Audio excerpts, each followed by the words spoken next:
Okay, so like Erin said, I'm Lauren Alvarez. I absolutely love teaching classes, helping families.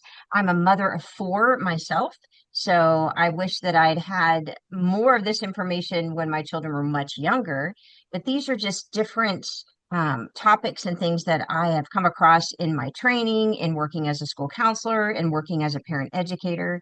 So I've worked with third and fourth graders at Jenks East Elementary, but also collaborate with school counselors across the district. I also have been teaching, I used to do parents as teachers. I teach classes for family and children services. I love teaching workshops for the Oklahoma Family Network. And I've even done some workshops for DHS through a partnership they have with OU. So absolutely love, this is my passion project, I guess you would say. And yes, I've had a long day with students at school, but they were good today. I only had two meltdowns, so I count that as a win. Especially, it's hard for kids coming back from break. One of the reasons I love today's topic, where we are talking about developing a growth mindset, this is the lesson that I modify and teach a modified lesson to my third and fourth graders every year as my very first guidance lesson as a school counselor. Because a growth mindset, and as we get into this, I think you'll notice some subtle but really profound things that when you change your mindset, what a difference it can make. But I want to start kids off from the mentality of my job as a third or a fourth grader is not to spend my whole life comparing myself to everybody else. My job is to not be afraid of challenge and to be willing to make mistakes and understand that mistakes are a part of growing so that I can be the best version of me. So I always start off the year with this lesson. And I really want to support parents for you not only to help yourself with growth mindset, but also how can I work this into my own family life?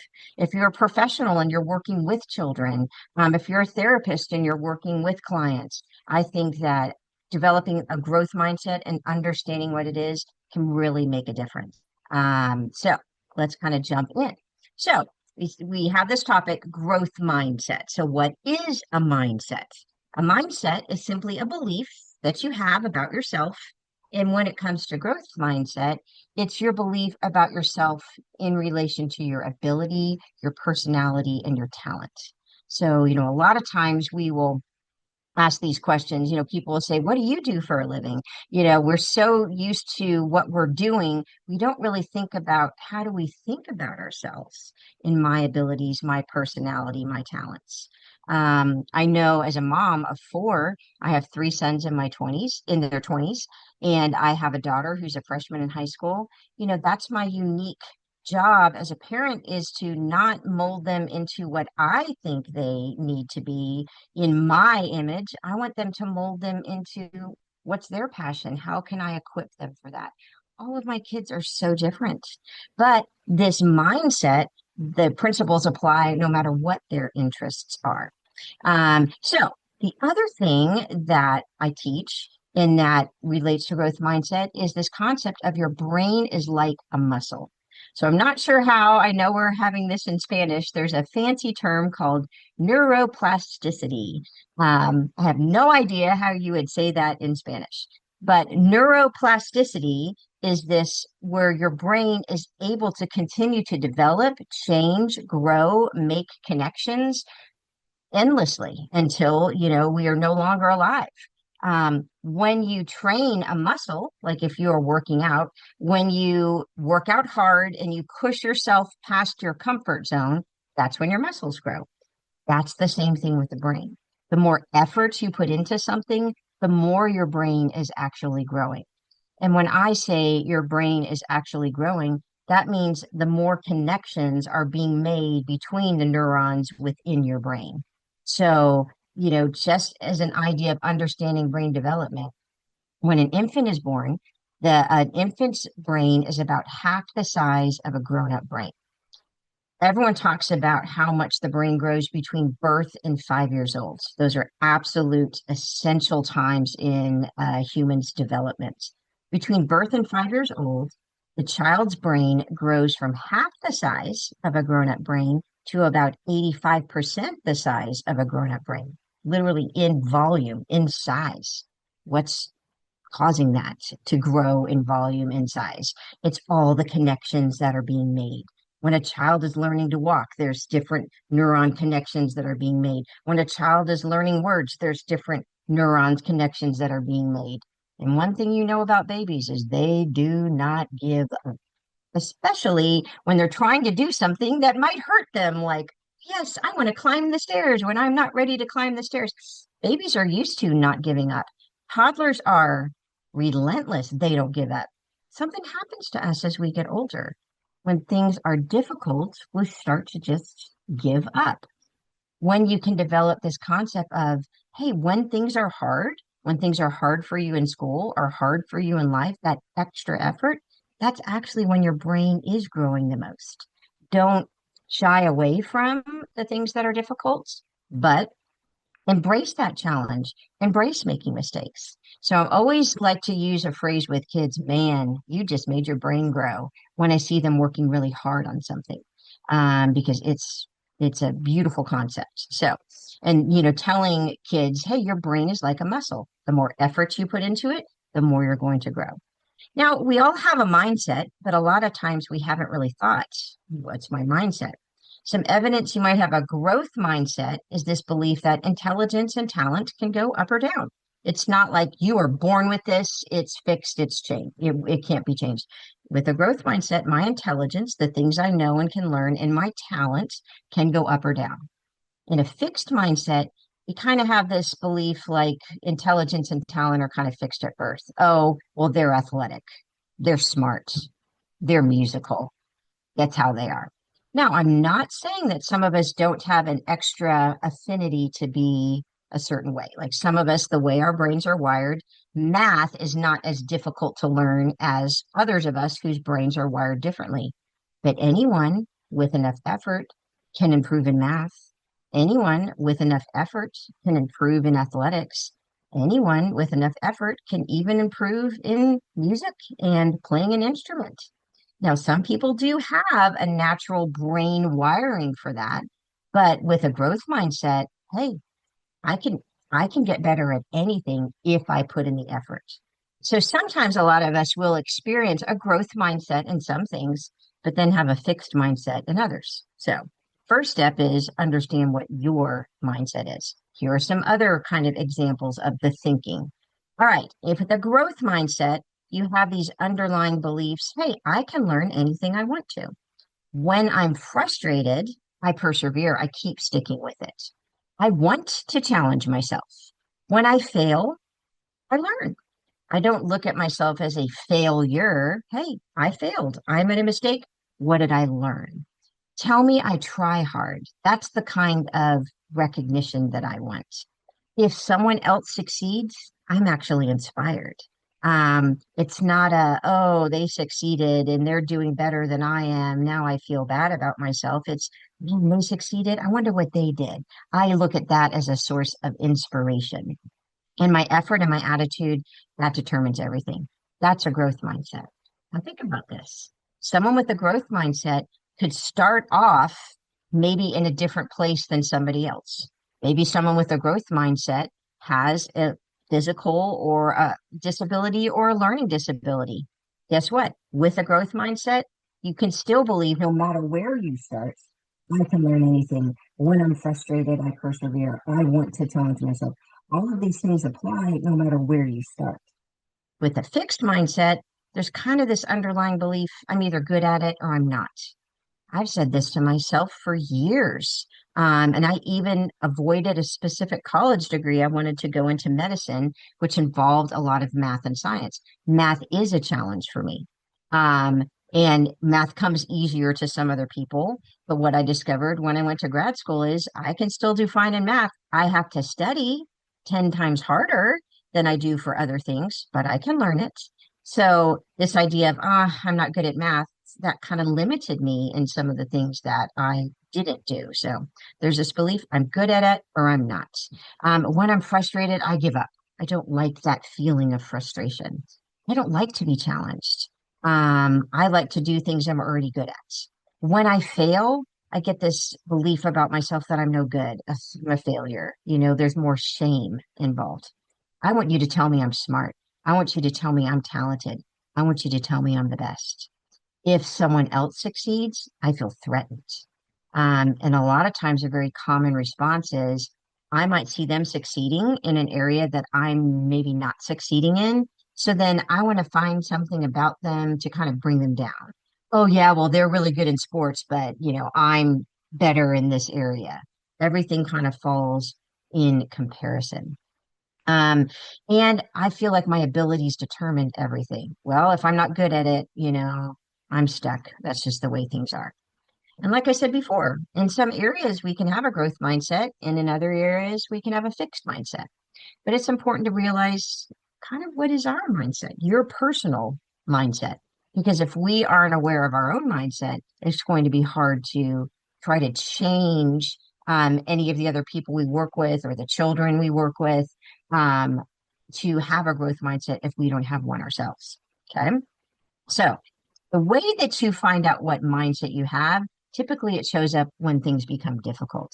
Hey, when things are going great, when I'm coasting along and things are going well, I'm not really thinking about, ooh, I don't like challenge because things are going well. What do I do when things are tough? That's where your mindset will show up. And this isn't just in schoolwork. This is in life. This is in any number of things. This is in relationships. And when I think back to the times where me personally, I've had the most growth, like the most emotional intelligence growth or perseverance and grit and just true talent and skills. It's been when things have been hard, not when things are easy. Sometimes when we're working with children, we want to make things easy for them.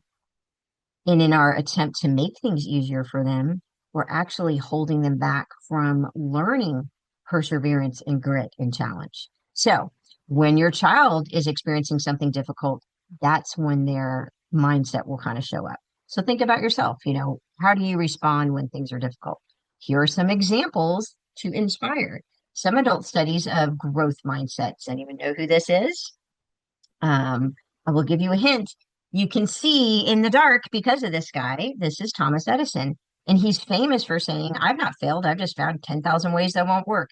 The amount of times he tried to figure out how to make a light bulb work in his lab, failure after failure after failure after failure after failure, thousands of times. But his mindset was, well, found another way it doesn't work, found another way it doesn't work. And most of us, we would have just given up. Now, I don't want anyone to be upset when I show the next picture. All right, Taylor Swift, you may love her, you may not love her, but man, we have to admire her perseverance. She, in one of her albums, used an image of herself as a child because a lot of times people look at Taylor Swift just her musical accomplishments, how much money she's made, all the different records that she set, and they look at her now as a fully developed, accomplished artist. She started at a very young age and she wasn't accomplished from the start. It took time. So even on one of her album covers, she had a picture of herself as a young child to remind people, hey, this isn't just I'm instantly famous. A lot of times when I work with kids and as we're getting to know each other, I'll be like, what do you want to be when you grow up? I'm going to be a famous YouTuber. I'm going to be an NBA star. They have such big dreams, but they think it's literally going to happen like that.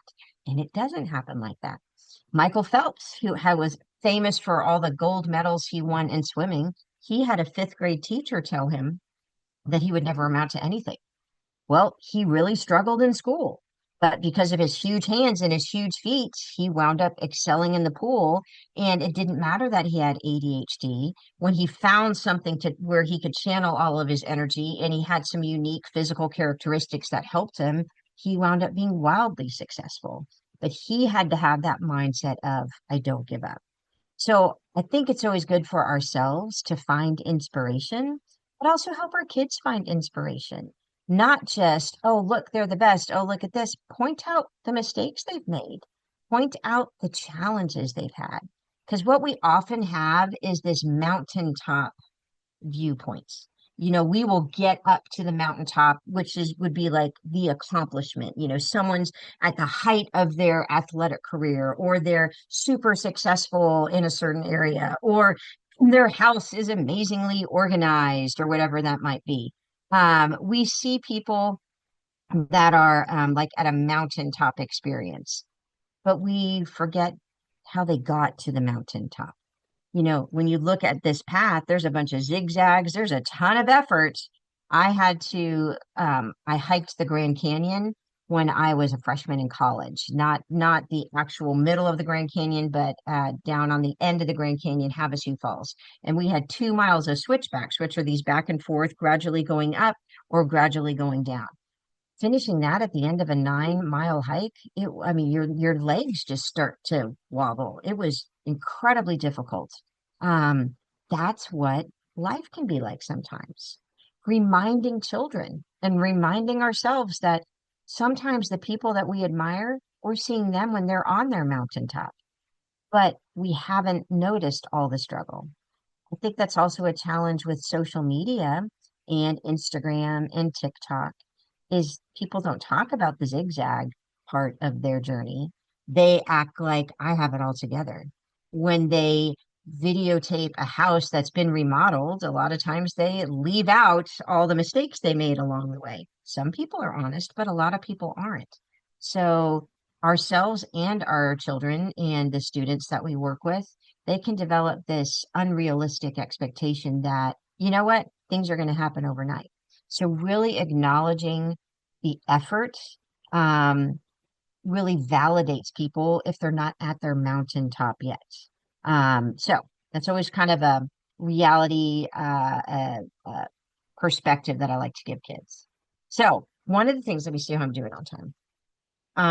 If I have time, I'll come back and I'll show this video. I also like to show videos of kids who, to my students, of inspirational people who've struggled. So one of my favorite guys is Ezra Freck. He is awesome. I was just looking up years ago, I was looking up inspirational videos for children about growth mindset for one of my lessons. And this is a kiddo, he was born with a leg deformity, and he was born with one finger on one of his hands and had to have some surgery. And he is absolutely a beast when it comes to sports. He loves sports. He never had this mindset of, oh, I can't do it because I only have one leg. Oh, I can't play sports because I have a hand deformity. He's like, yeah, I have to work harder, but I figured it out. One thing that's really cool is he actually was in the Paralympics last year, which is the Olympics for people who have a disability. So they're the top athletes from all over the world with disabilities that perform at a high level. And he won 2 gold medals. And so I'll show the kids the video of him as a little 9-year-old, and I said, listen to how he talks. And he talks about, yeah, things are harder for me, but instead of thinking about what I don't have, I think about what I do have. And it inspires them. And then I fast forward 10 years and I'm like, all right, this is Ezra last summer, and look what he did. And they just get so excited. And then I tell them, you can probably watch him when the next Olympics happens, which will be in Los Angeles. The next Paralympics in 2028, I believe, will be in Los Angeles. You might get to see Ezra perform again. So finding those kinds of inspirational videos, there's so many good movies out there too that kind of get kids excited and help them remember, it seems like someone's doing really well and then they have a big failure and they step back up and they do well again. There's a lot of really inspiring sports movies too. That might be something that you can use to keep this message of don't give up when things are hard. Don't limit your dreams just because of your mindset. Okay, so all this sounds great. What can I do at home? So when we are talking about growth mindset versus fixed mindset, focus on a learning goal, like a process goal. Okay, kids want to find out more. They want to play to the best of their abilities. That's kind of a learning goal. They need to learn that mistakes are part of the learning process. It's about the process, not the product. I want a good product. But I also understand that doesn't happen like that, and that doesn't happen without mistakes. If we have a fixed mindset, we're going to only create performance goals. We'll have a particular goal, You either reached it or you didn't. And mistakes are often looked at as failure or a loss or something to be ashamed about, which increases anxiety and frustration. With a growth mindset, you can set a specific goal. And if you don't reach it, you might adjust and reset that goal to, okay, I didn't reach my goal. Let me look at the mistakes I made and why. What can I do to still reach that goal? It doesn't mean that you lower the expectations, but instead of only focusing on the goal, you're also focusing on the process is very important. So, what can I do at home to help? There are some very specific things we can do. So I'm going to kind of go through each of these separately, but just to kind of give you an overview. So one way you can develop a growth mindset at home is watch our language. What kind of, I'm not just saying don't say cuss words. That's not what I mean by watch your language, but how can I work in and sprinkle in growth mindset language into my everyday talking? Have stories and displays or movies around the home that promote a growth mindset. Inspire using those stories. That's one thing I love about books and movies is there's so many times where someone can be so inspirational, and in a lot of our favorite heroes, they came from struggle. This idea of mental contrasting, if I want this, then I need to do that.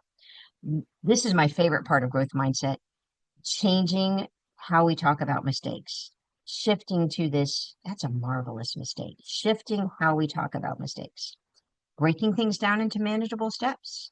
Sometimes we set these great goals, and I feel like we should push ourselves and our children past comfort zone because with extra effort, our brains grow. But sometimes we feel like we've got to go from saying what we're going to do and do a big jump, and we're already at our goal. Kids don't know how to break things down into manageable steps. So do that. Help them do that. Focus on effort, not just the end product. Um, don't avoid difficult things. When we make things easy, easy, easy for our kids, we're actually robbing them of the things that they need to help them be successful adults. And help your child to recognize their own mindset when they're talking about something. Catch themselves if they're using fixed mindset kind of talk. So let's kind of look at these things individually. All right, first off, change how we talk at home.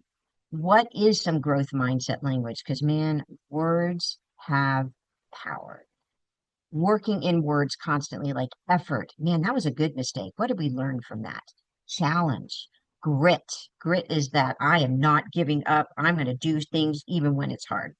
Process. Yep, it's a process. Stick with it. It's a process. Useful failure. Hey guys, sometimes failure is useful. What did we learn from it? Thinking. I want to think about it. Growth. Man, that showed some serious growth. And you're learning. I love how you're learning. You're making that brain grow. Feedback. Let them learn and see that part of the process and making mistakes, your mistakes are giving you feedback. When everything doesn't go your way, that's feedback. That's a failure. You're right. I need to change what I'm doing because it's not working. Decisions, reflection, this idea of let's think about stuff, let's look back. I like to refer sometimes to things as milestone moments. When your kid has worked really, really hard and really struggled, and then they've overcome it, that becomes a milestone moment. So their next big challenge, you can look back and say, hey, let's reflect on where you've come from. One of the parents that was taking one of my classes, his son really struggled with verbalizing the letter R, which is a lot of kids get speech therapy for R. One of my sons used to say red Power Rangers. He said his R's incorrectly. That's one of the most difficult sounds to correct with speech therapy. So as a family man, they worked on that R sound and that R sound, and he was in speech therapy for years for it, and then he finally got it. That became a milestone moment. When he would be facing something years later that was tough, they're like, yeah, remember how hard you worked on those R's? Look what you did. It's a reminder when I reflect what I've accomplished. Persistence, mistakes, marvelous mistakes is some language you can use. Resilience, I bounce back. I don't give up. I don't pretend that everything's okay, but I don't quit. Determination, the power of the word yet. Man, I can't tie my shoes yet. Man, I don't know. I haven't learned Spanish yet. Just adding on that extra word Yet it changes your whole mindset. Perseverance. Hey, we did some trial and improvement. These are the kind of words to start sprinkling into our vocabulary when we're talking with our kids. If you guys have some favorite words that you use that might be kind of growth mindset words, put those in the chat section and I'll read those off to people. Another way, besides sprinkling in growth mindset kind of language, there's also this idea of mental contrasting. So it's a contrast between what they want and what effort needs to happen to get them there. It's kind of like an if you want to do this, then you need to do this. For example, hey, if I want to play the piano, then I must practice every night. If I want to get higher marks on my math test, then I must practice my math in the morning and once in the evening. Sometimes we can use failure as a really great thing. My daughter is really loves music. She really loves she plays percussion in the high school band. In seventh grade, she tried out for the state honor band and she made it and she made first chair and she practiced really, really hard to do that. In eighth grade, she didn't practice very much before her honor band tryout because she made first chair last year. I mean, I know what I'm doing. She did not put in the effort. She thought, got this. This will be easy. She did not make honor band at all. No chair. And that was a big wake up call for her. So, as we reflected on that before ninth grade honor band tryouts, what was the difference between seventh and eighth grade?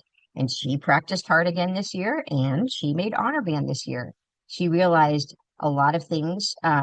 She picks up on things really quickly, but there's some things you cannot skip the effort.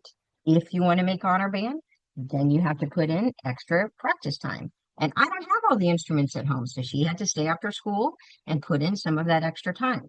So that kind of helps kids understand, hey, if I have this goal, what do I need to do to help reach that goal? Help them develop the ability to think that for themselves too. All right. Now, this is to be honest, if I could pick my favorite thing about growth mindset is mistakes. If we could just change our language about mistakes. Often when you hear the word mistake, you kind of think of, shame. I want to hide my mistake. I'm embarrassed, that kind of a thing. Mistakes often are thought to be negative. Now, here's not what I'm saying. Mistakes aren't like, yay, oh, I'm so excited that I made so many mistakes. As parents, when our children are making mistakes, it's not fun. But if we change our thinking about mistakes, it transforms everything. Mistakes are often thought to be negative. Just a little change in our language, we can completely shift our mindset about that. If we start to look at mistakes as part of the growth process, it takes away the shame. It takes away the desire to hide that, the embarrassment. And it also makes children more likely to be honest about their mistakes. Change how you talk about them. Marvelous mistakes are feedback, not failure. Mistakes give us that feedback we need to change and learn and grow. So this year in September, I changed something that I said to my third and fourth graders in our first guidance lesson. So I do a thing on growth mindset. And then we got to the thing about marvelous mistakes. And then I told them, I said, guys, I guarantee you're going to make at least 400 mistakes in third grade. And they're like, oh, 400? I'm like, maybe even more. And then I asked their teacher, I said, hey, Miss Johnson, are you upset if one of your students makes 400 mistakes this year? She's like, no. I said, what makes you upset when they make a mistake? When they quit, when they don't give up, when they don't keep trying, when they give up or they think they're not smart? That bothers me. I don't mind a mistake. Mistake is part of growth. And I tell the kids, I'm like, guys, you're not supposed to know everything you're going to learn in third grade. You're supposed to make mistakes. That's when your brain is growing because you're doing tough stuff and you're building your brain just like you would be building your muscles. And, you never know what they hear. So I'm walking down the hallway past the STEM lab and I see two girls sitting outside in the STEM lab. And one of the girls, they're working as partners. And our STEM lab is like it's science, technology, engineering, and math. They do like really cool activities. So these two girls are partners and they're sitting out in the hallway. And and this one girl looks like she's upset and the other girl's patting it and she kind of perks up. And I walked by, and one of the girls goes, Miss Alvarez, we were just talking about you. And I said, I hope it was good. And they're like, yes. I told her that, remember, Miss Alvarez said we're going to make 400 mistakes this year, and it's okay that you can't figure this out. They were doing this Lego thing, and her partner was so frustrated because she kept messing up when she couldn't quite build what she was trying to build. Her little third grade partner, remember what Miss Alvarez says? You're going to make 400 mistakes this year, and it made the girl smile. Um, your kids listen. It makes such a huge difference. Sometimes when we give them permission to make a mistake too, sometimes like let's say they're learning to tie their shoes. You know what, man, we're going to learn to tie our shoes. I think we're going to make at least, we're probably going to mess it up at least 5 times. So let's try it. And then once we've tried it about 5 times, let's kind of think about and see how it's going.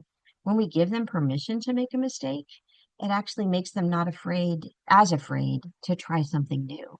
So, man, saying things like that was a marvelous mistake be great.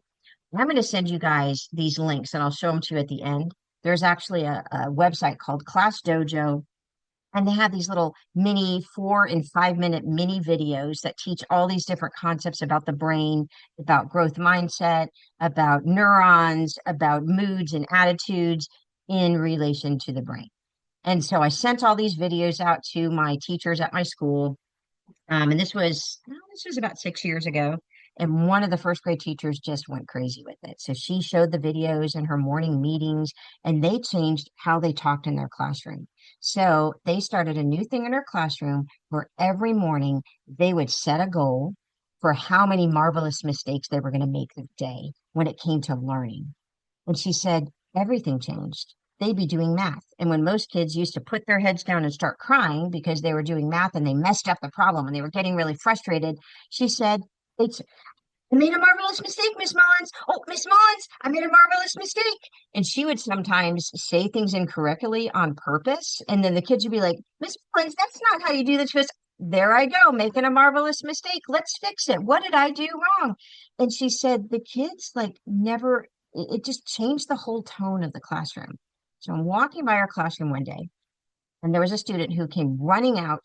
He runs up to her and he goes, Mrs. Mullins, made a marvelous mistake. He's saying it angry. This is a kid in pre-K and kindergarten. If something didn't go his way, he would have a meltdown and he was lost for the rest of the school year. He hadn't been identified yet. He was on the autism spectrum. So he still hadn't been identified yet as being on the autism spectrum. But he had those characteristics of, anything that was overwhelming or frustrating, he could not adjust and reset. He really struggled with that. So he comes running out and saying, I made a marvelous mistake. And I'm like, oh boy, I better stay and make sure he's okay. And she's like, you did? I am so proud of you. Show me what you did and let's see if we can fix it. So he's like, well, I couldn't get this thing to go right. And he's showing her how he was frustrated about this little craft that they were doing. She's like, okay, what do you think you could do? How can we move it? And he's like, okay. And he went back inside and he kept working.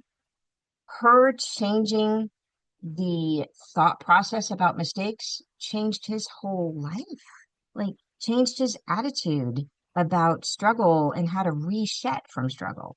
So again, if you can't tell, there's one thing I wish that we would take away from growth mindset is change how we talk about mistakes with our kids. We are allowed to make mistakes. Now, it doesn't mean, oh, yep, keep doing that same thing over and over again, that same mistake over and over again. No, it means we can still hold them responsible. We can still have consequences and all those things, but also realize this is all a process. The way we learn is often from mistakes. So please, and for yourselves, you're allowed to make mistakes too as a grown-up. And here's something to think about. I love this quote. If you went back and fixed all the mistakes you've ever made, you would erase yourself. Think about that. When I look back at my life and where I've changed and grown into the person I am today, a lot of it was through struggle and mistakes and learning from those mistakes and becoming a more emotionally intelligent human being. So, guys, our kids are going to make mistakes. We're going to make mistakes. It's part of us becoming who we're supposed to be. So, really, really powerful stuff. Okay. Now, here's some other things, changing our language at home to use words like marvelous mistakes. So when your child makes a mistake on homework, change it. Man, that was a marvelous mistake. Let's look at it. Let's fix it. Learning actually improves when you can look at a mistake and identify what it is and fix it. That's where that real growth is happening in the brain. Congratulate them for working hard. Man, you just made your brain grow. That was hard, wasn't it? Promote this idea of trial and improvement. If we let them know that we're expecting them to make mistakes as part of the process, it makes them more willing to try again. It kind of doesn't make the idea of a failure so overwhelming. Okay. I had a mom that I used to do parents as teachers where I did home visits with kids that were like birth to 3 years old. And hold on, let me see what time it is. Okay, I'm doing good. This mom was amazing. She had her PhD in child psychology. And then I was going to her house and telling her things she could do with her child. I'm like, you're the expert. You should be telling me things that you can do. Um, so uh, we were working on a little puzzle. Her daughter was about 18 months old, so under 2 years old, 18 months old. And our visit that month was working on puzzles, like the big wooden puzzles, for a younger child. And so she's trying to do it, and she couldn't quite get it right. And then she got it. It was just a four-piece puzzle, the big wooden things. She got it, and this little 18-month-old little baby girl goes, she like kissed her hand and then put it on her head. And I told the mom, I'm like, what just happened? She goes, oh, she just gave her brain a kiss. I said, please explain this to me. And she goes, ever since she was a baby, before she could even talk, when I saw her working really hard on something, I would take her little hand, give your brain a kiss. You just worked hard. You made your brain grow.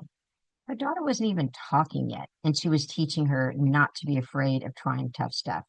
And now her daughter at 1.5 gave her own brain a kiss because she knew she worked hard on that.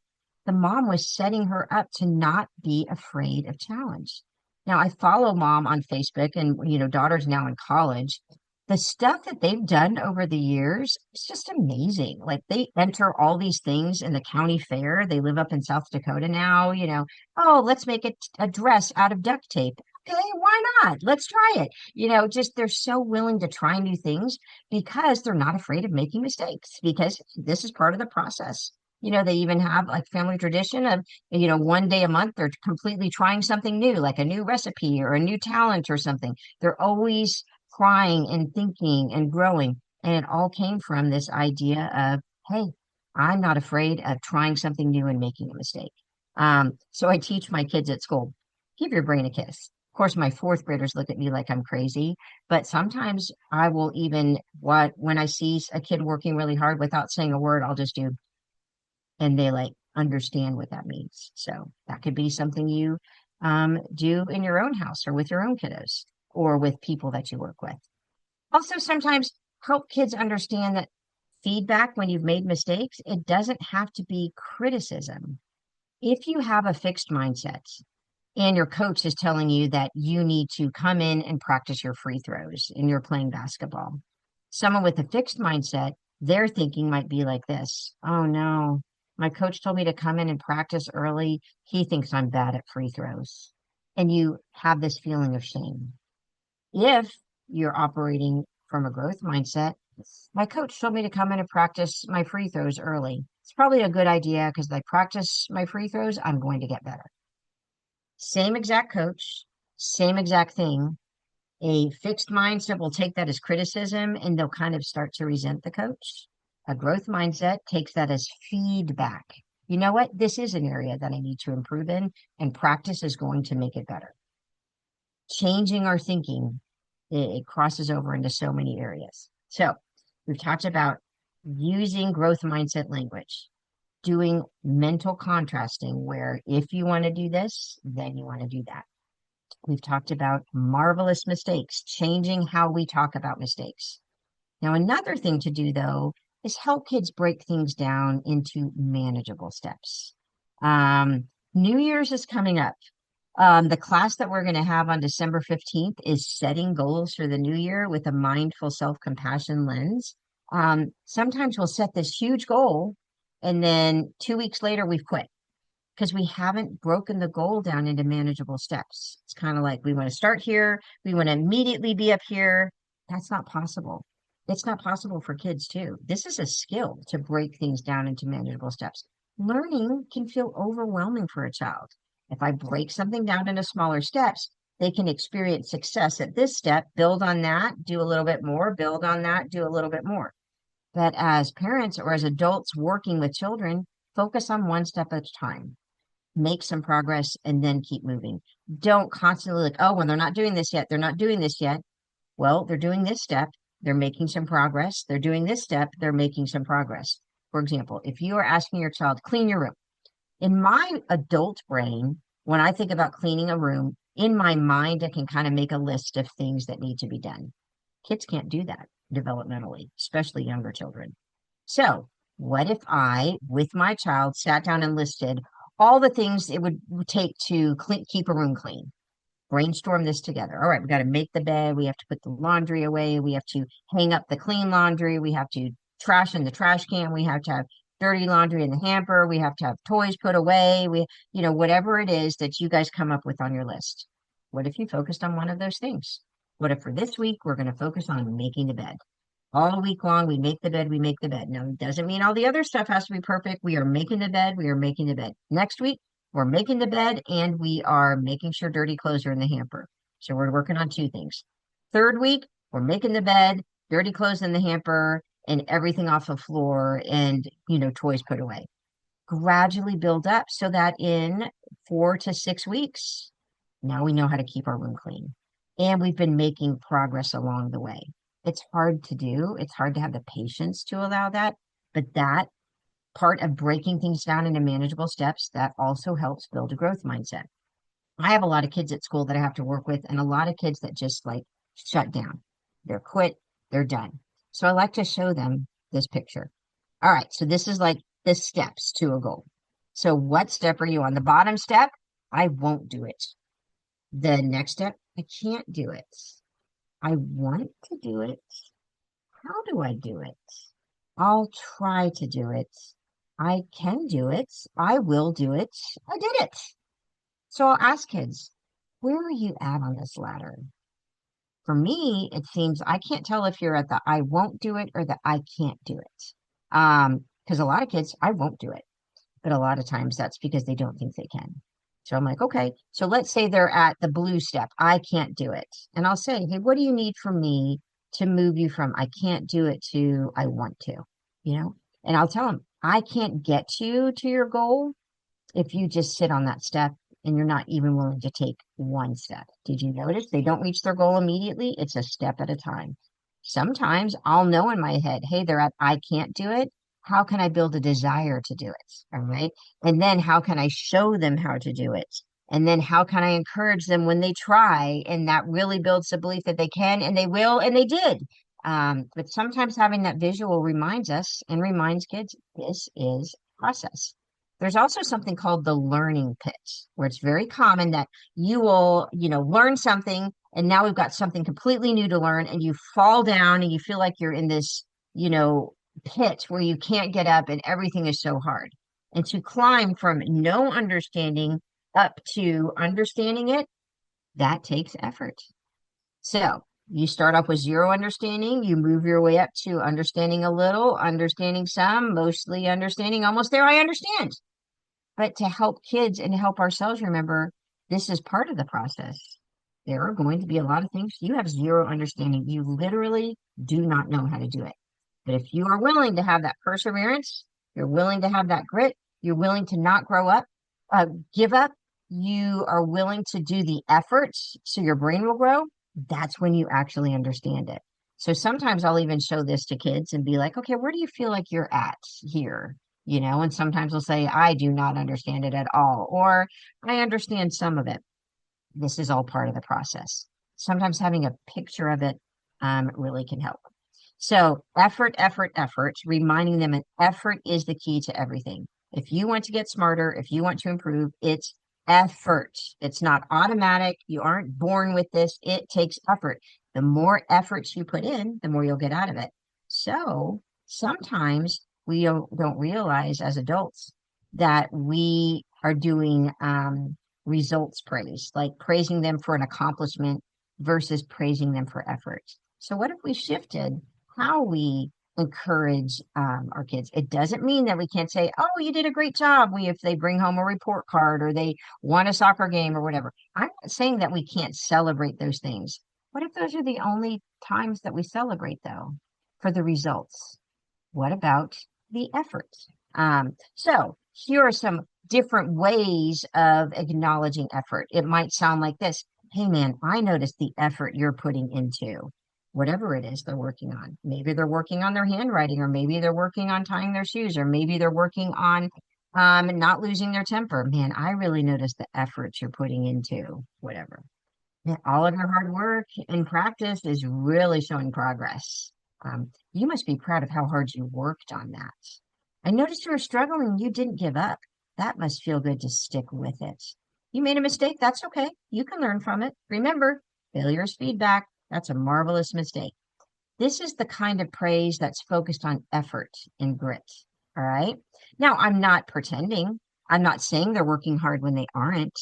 But what if we focused on this?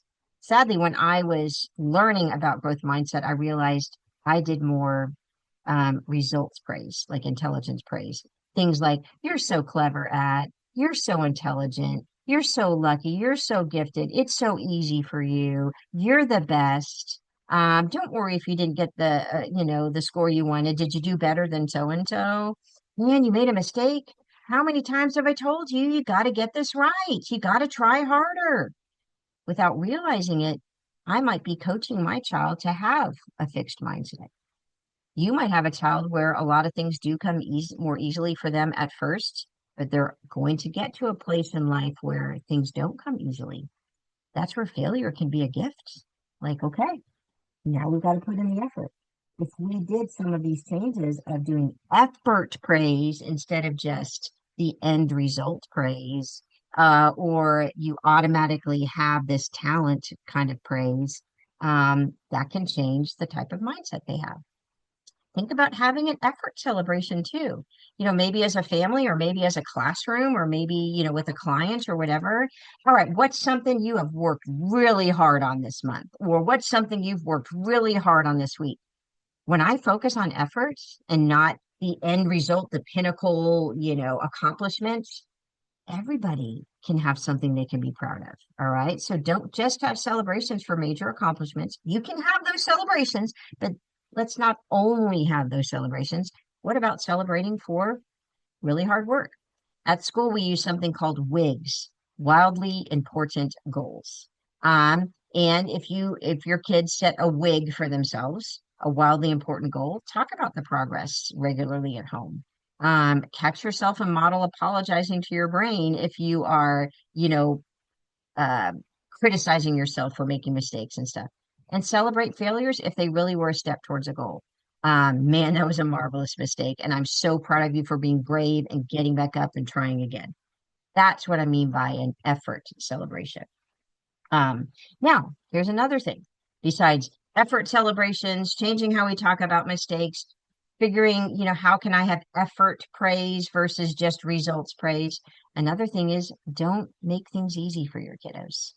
That can be tempting because it's hard to watch our kids struggle. Difficulty and challenge create opportunities for growth.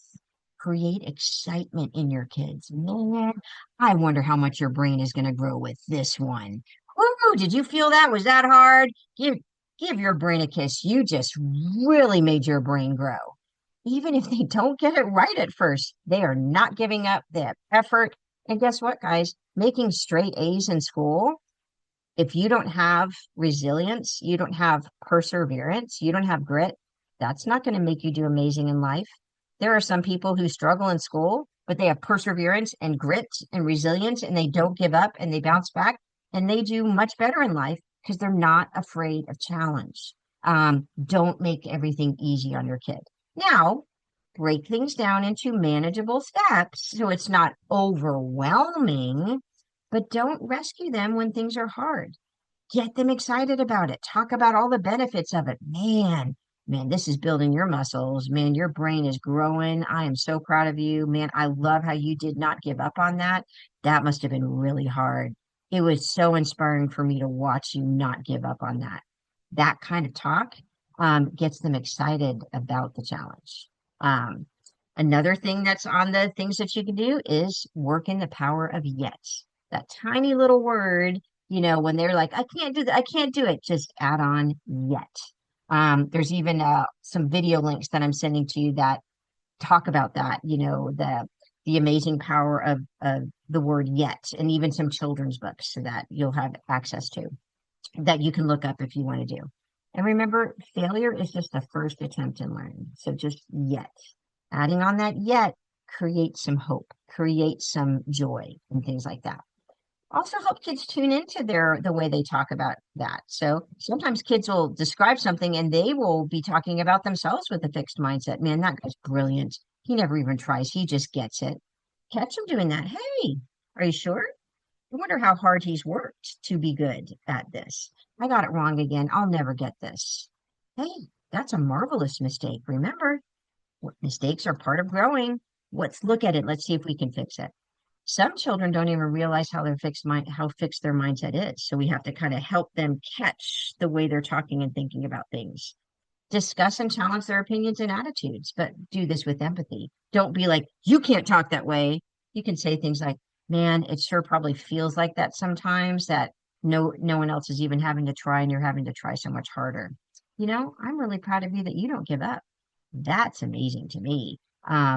Challenge that thinking, but don't do that in a judgmental, critical way. So we've kind of gone over a bunch of ideas for growth mindset. This is literally, it's just the start. So how are you with your mindset? How can you work this in with your kids? Remember, praise for effort, not just intelligence or results. Encourage that practice and perseverance. Encourage challenging tasks because we want to grow our brains, getting kids excited about that. Change how we talk about mistakes. Mistakes are feedback. You're not a failure. It's a marvelous mistake. Don't shelter your child from a failed task. Start with empathy. I know it's hard to, whatever it is they failed at. What can you learn from this? What would you try differently next time? That makes the mistake valuable and purposeful. Encourage lots of family discussions about fixed mindset and growth mindset and what are we using. Teach kids to talk back to that inner voice that might be holding them back. And really try to work that growth mindset into your everyday language. There are some great resources, and this will be emailed to you. There's a great Facebook page, Raising Kids with a Growth Mindset. And what people will do is sometimes they'll send in a post and say, hey, I've got an 8-year-old who's really struggling with this. Any suggestions? It's kind of this really nice collaborative community that helps with that. The Big Life Journal is a great journal that kind of teaches growth mindset that some people like to use as a family or get for their kiddos. I'm going to also send you these links. This class dojo, I'm seeing if it will open. Let me see what's showing on your screen right now. Good. Okay, so Class Dojo is this website, and it has these little mini videos that are 3, 4, 5 minutes long. So, like the growth mindset videos, you watch them in order, and it even has little discussion points at the end of each lesson. So that's a great thing that you can show kids. We've also listed some great books, children's books. Your Fantastic Elastic Brain, I Can't Do This, The Dot.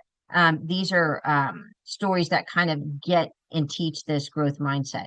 And there's also a great video, The Power of Yet by Carol Dweck. She kind of she pioneered in a TED talk this idea of the power of yet. That could be a really good inspirational thing for you, as well as some adult books that might be helpful for you if you're trying to change and grow in this area. This whole presentation will be sent to you, and also other links will be sent to you. But there's lots of other events that Oklahoma Family Network does. So there will be a link to their website, and they also have a YouTube channel where they have lots of different guest speakers and stuff come in, experts in different areas. A lot of my classes have also been recorded on there. If you go to their YouTube channel, you can actually go to YouTube, Google Oklahoma Family Network, and it'll pop up a bunch of videos that you can always watch and look at. And if it gives you some ideas or inspires you, to do something different. So that kind of covers it. And was I good? I actually You went did under great. time. I normally go 10 minutes. Erin, your face is smiling. You are praising my effort. I was working hard to get you out of You here did. on time. No, Um, you but I haven't you're seen questions in the chat section. So if there are any, you're more than welcome to send those. But you also add what you want to add, Erin. awesome. No, thank you so much. Please let us know if you have any questions. And as Lauren said, check out our YouTube channel or our podcast. Nancy and I are always available to help your family if you have any questions. We help you navigate resources. Like if you have a child with an intellectual disability and you are wanting to get on the DDSD waiting list, that is not income based, it's disability based. That's something that we can help you with and get that information too. So if you have a child with a disability and you do not know about the DDSD waiting list, please email me. You have all my information, and we are just happy that you joined us. And hopefully, you can join us again on December 15th. And if not, everybody have a great night. Thank you again. Thanks, Lauren. Welcome. Good to see you. And I'll see you guys in a couple of weeks. Awesome. Bye bye, guys.